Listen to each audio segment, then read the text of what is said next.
વડોદરાના અવાજ ન્યૂઝમાં આપનું સ્વાગત છે। સમાચારમાં વાત કરીએ તો વડોદરા રેલવે પોલીસ સ્ટેશનમાં 17થી વધુ મોબાઈલોની ચોરી થઈ હતી। તે અંતર્ગત તેરા તુજકો અર્પણ અંતર્ગત વડોદરા રેલવે પોલીસે 17 જેટલા ગુમ થયેલા મોબાઈલો શોધી કાઢ્યા છે, જેને આજરોજ વડોદરા રેલવે પોલીસ સ્ટેશન ખાતે જે ગુમ થયેલા મોબાઈલના માલિકોને સંપર્ક કરીને 17 જેટલા મોબાઈલ, જેની કિંમત 2 લાખથી વધુ હતી, જે મોબાઈલ આજરોજ DYSP GS Bariya, railway police PI Jyotiben Vasava તમામ લોકોના હસ્તે મોબાઈલ આપવામાં આવ્યા હતા।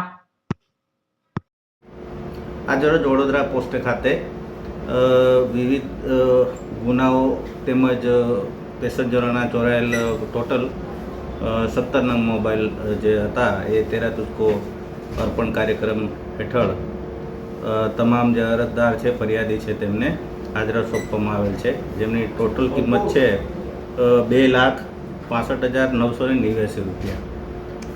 સરકારશ્રીના જે યોજના છે અથવા તો અમારા ગૃહ વિભાગ તરફથી જે તેરા તુજકો અર્પણ કાર્યક્રમ છે, જે અંતર્ગત આજરોજ તમામ મોબાઈલ ધારકોનો મોબાઈલ પરત સોંપવામાં સાહેબ, આ મોબાઈલ કયા વિસ્તારમાંથી કબજે કરવામાં આવ્યા છે, કઈ રીતે કબજે કરવામાં આવ્યા છે?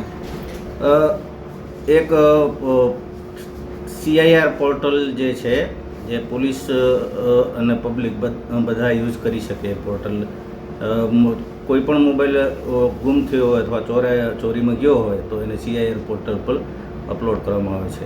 એ પ્રમાણે ટેકનિકલ સર્વેલન્સના આધારે પકડવામાં આવે છે।